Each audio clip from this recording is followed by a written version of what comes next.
Next, so we base our fees on equitable cost recovery across the community, and we don't routinely change our fees. There's some organizations that in the registry field that every year reset the fees based on their total costs. ARIN does not do that. We leave our fees the same. People are used to paying them, and periodically every few years as our costs increase, periodically we adjust. These two have sort of come together, and we're looking at we have a consultation out there to do a significant fee change. And the fee change that we're looking at is trying to get all of our customers on the same fee schedule. That would be moving the customers on the end user fee schedule to the RSP, the registration service plan schedule. We dropped this consultation on Friday, and it will be open for 30 days. Next slide. So we're going to transition end users from a per resource maintenance fees to the registration fee schedule. We'll be transitioning legacy holders from the same, only the legacy holders are subject to a annual cap that's in some of the legacy registration services agreement. We'll be raising that annual fee $25 per year as allowed, but it might take a while before legacy resource holders under LRSA are paying comparable fees. We're providing a temporary IPv6 waiver as been requested by the community, so that organizations that have more resources, IPv6 resources than 3x, will be able to have larger amount of resources without paying the 2x category.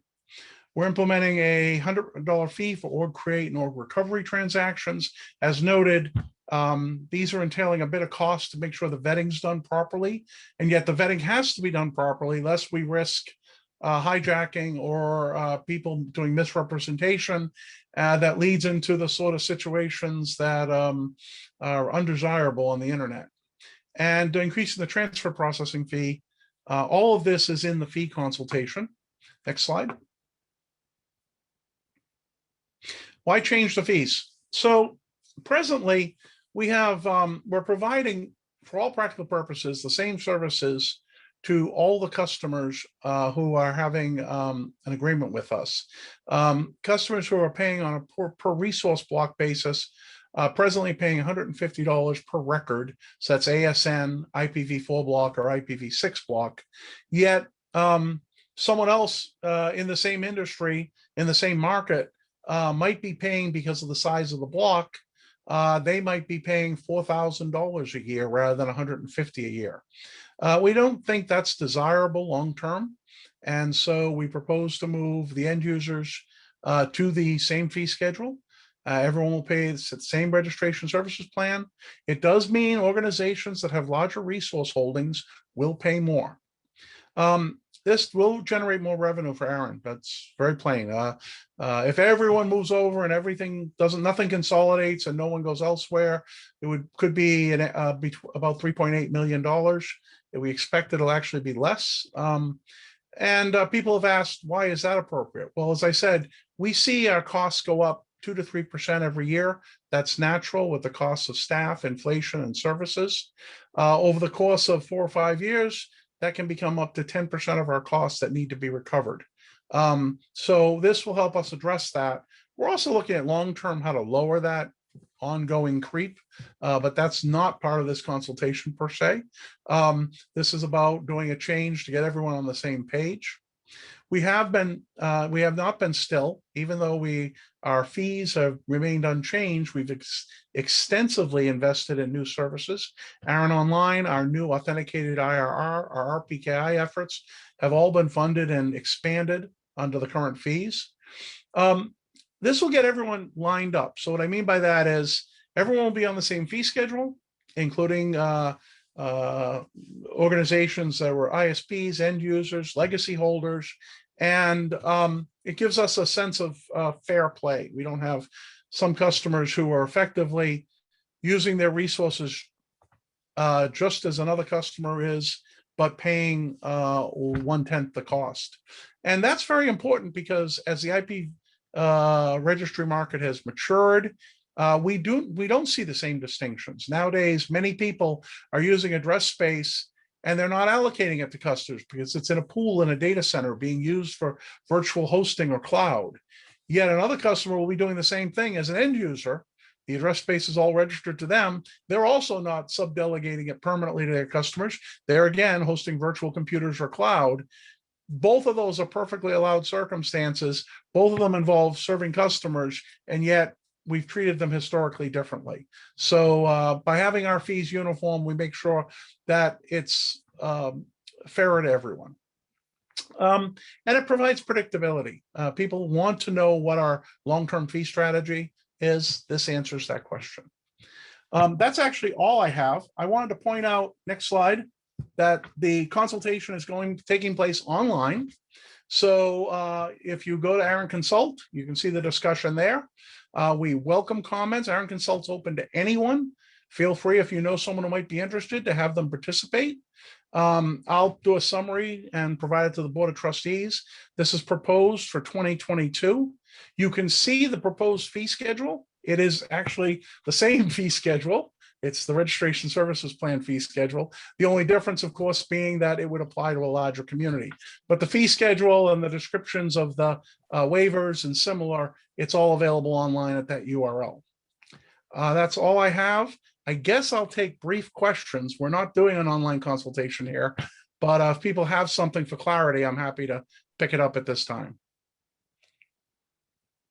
Any questions? Seeing none. No, there is one. If a legacy holder was willing to accelerate their true up, and is ARIN willing to negotiate on this issue with jumping straight to the final result in 1 year? That's if a legacy holder was willing to accelerate their true up, is ARIN willing to negotiate with jumping straight to the final result in 1 year? I don't know what negotiation is. I wonder if he's meaning John the cap, and if they want to just jump to their final cap all at once. Yeah, any LRSA holder who wishes to go to an RSA fee schedule, we're happy to accept that. As I said, because we have had people actually do that, so that's certainly an option, and we may see some of that as a result of, for example, the Premier Services Plan, because obviously that would be something that might entice someone under the LRSA to move to additional services. So we'll talk about that. We need to look at that, David. If you want to reach out to me directly, I'm happy to make sure I understand your question.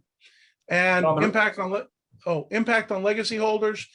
Just to say, legacy holders, if you're a legacy holder under an RSA today, you're presently paying $150 per resource record per year.